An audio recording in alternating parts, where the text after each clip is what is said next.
Hello and welcome to another talk on the Easter story as portrayed in John's Gospel.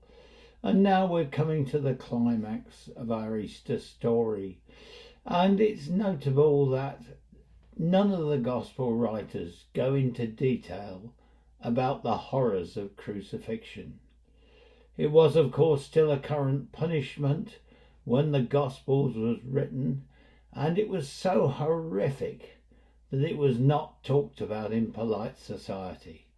It was possibly the most ghastly punishment ever envisaged, and it was reserved for the lowest form of criminal.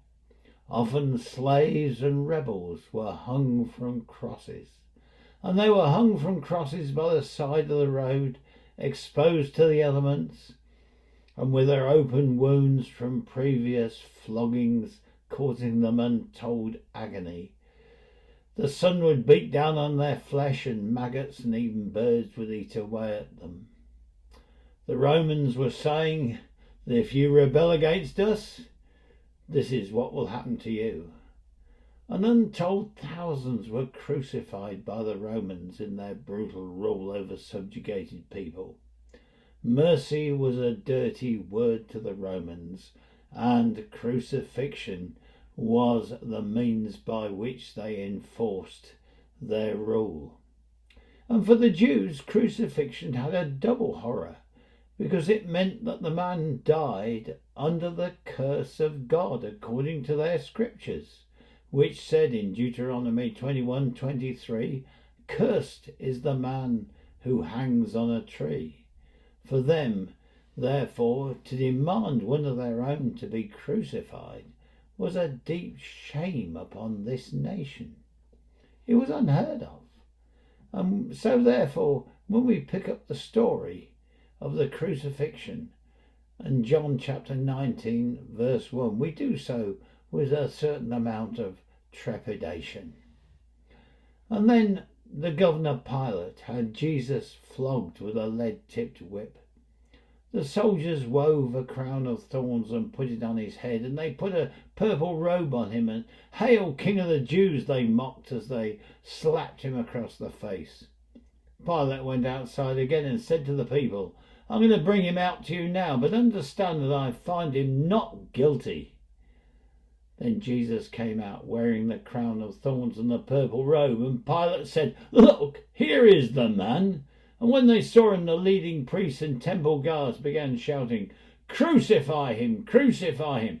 "Take him yourselves and crucify him," Pilate said. "I find him not guilty." The Jewish leaders replied, "By our law he ought to die because he called himself the Son of God." When Pilate heard this, he was more frightened than ever. He took Jesus back into the headquarters and asked him, "Where are you from?" But Jesus gave him no answer. "Why don't you talk to me?" Pilate demanded. "Don't you realize I have power to release you or power to crucify you?" And Jesus said, "You would have no power over me at all unless it were given you from above. So the one who handed me over to you has the greater sin." Then Pilate tried to release him, but the Jewish leaders shouted, "If you release this man, you are no friend of Caesar. Anyone who declares himself king is a rebel against Caesar." When they said this, Pilate brought Jesus out to them again. Then Pilate sat down on the judgment seat of the platform that is called the stone pavement, in Hebrew Gabbatha. It was now about noon on the day of preparation for the Passover. And Pilate said to the people, "Look, here is your king." "Away with him," they yelled. "Away with him! Crucify him!" "What, crucify your king?" Pilate asked. "We have no king but Caesar," the leading priest shouted back. Then Pilate turned Jesus over to them to be crucified. So they took Jesus away. Well, after Barabbas was released, Pilate had Jesus scourged, a dreadful punishment which tore the back of the victim to pieces. It was often done as a prelude to crucifixion, but here it appears that Pilate was hoping it might just pacify the crowd. Of course, the Roman soldiers, not intent with inflicting massive pain, could not also resist mocking Jesus with a mock coronation with a crown of thorns and a purple robe. Hail, King of the Jews! They hated the race they ruled over and were keen to make this king an example for their mockery. This was the deepest humiliation of Christ the King and the rejection by the world. The words of Isaiah 53 came true. He was despised and rejected by men, a man of sorrows and familiar with suffering. Pilate went out to the crowd and brought Jesus out to them, bleeding and wearing this crown of thorns and the purple robe. He makes the statement which John looks upon as both ironic and prophetic. Behold the man! Look, here is the perfect man sent by God to reflect his image into the world. Look, here is the only man to perfectly do the will of God. Look, here is the second Adam. Look, here is the man who healed the sick and raised the dead. Look, here is the man in whose body Yahweh has come to visit us. And what's the reaction of the Jewish leaders in their hate? Crucify him! Crucify him! The relentless cry from the depths of hell itself. They yell relentlessly, by the law he ought to die because he called himself the Son of God. Of course, to those hard hearts, the thought he might just be the Son of God by reason of his miracles, the thought that he might be the Son of God and the Messiah who raised the dead is beyond the question. Any thought that God might have visited him. Any thought that God might have visited them and that they might have missed it does not occur to them. This prophet of Galilee does not fit in with their preconceived religious ideas. In any case, he was a threat to their system, so he must be done away with. We know the Roman governor Pilate had a cold and icy heart, but colder and icier were the hearts of those worldly priests and religious prelates in condemning an innocent man to crucifixion.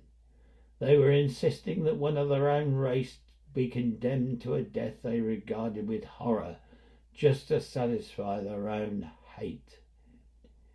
And has been the rule of religious people down the centuries, when God has broken in and disturbed their equilibrium and traditions. They have been the worst persecutors. As Jesus said himself in Matthew 23:31-33, so you testify against yourselves that you are descendants of those who murdered the prophets. Go ahead then and complete what your ancestors started. You snakes, you brood of vipers, how can you escape being condemned to hell? Pilate made one last attempt to question Jesus. When Jesus gave him no answer, he said, don't you realize I have the power to release you and the power to crucify you? And Jesus says, you have no power over me at all, unless it were given you from above. So the one who handed me over to you has the greatest sin. You see, Jesus is recognizing that all authority on earth comes from God himself. The Bible is quite clear on that. But whether people use it well or not is their responsibility. And actually the authority invested in the high priest was higher in the sight of God than that even of Pilate.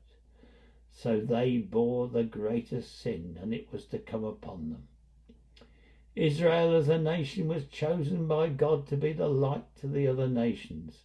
But here were the leaders demanding that their king and Messiah sent by God be crucified. No wonder that God would judge their corrupt temple system and destroy it in 70 AD. As Jesus said, Jerusalem, Jerusalem, you who kill the prophets and stone those who sent you. How often would I would have longed to have gathered you as children together, as a hen gathers her chicks under her wings, and you were not willing. Look, your house is left to you desolate. For I tell you, you will not come see me again until you say, blessed is he who comes in the name of the Lord. Seized with guilt at this man before him, the pagan Roman governor tries to free Jesus.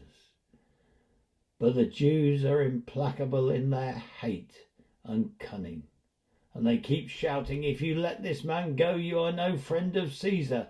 Anyone who claims to be a king opposes Caesar." And this is apparently the trump card that they could accuse the governor of siding with a rebel against the Jewish state, something that exposes Pilate's weakness, with which Pilate sits himself down on the judgment seat to sentence Jesus. He makes one last plea. "Here is your king." The Jewish leaders yell with venom, take him away, crucify him." "Shall I crucify your king?" Pilate asks. "We have no king but Caesar," the chief priests answered. That was enough for Pilate. He gives in and hands Jesus over to them to be crucified. What shall we say, and what we confess has a great influence on our subsequent history. The Jewish leaders said before God that they had no other king but Caesar, the Caesar whose rule they hated. But from now on they had no king but Caesar, and God gave them over to the brutal and terrifying rule of Caesar after Caesar, which culminated in the destruction of the temple in 70 AD and the destruction of the nation in 135 AD. Meanwhile, while the Passover lambs were being slaughtered, the ultimate Passover sacrifice was about to take place outside Jerusalem. The Lamb of God was about to take away the sin of the world.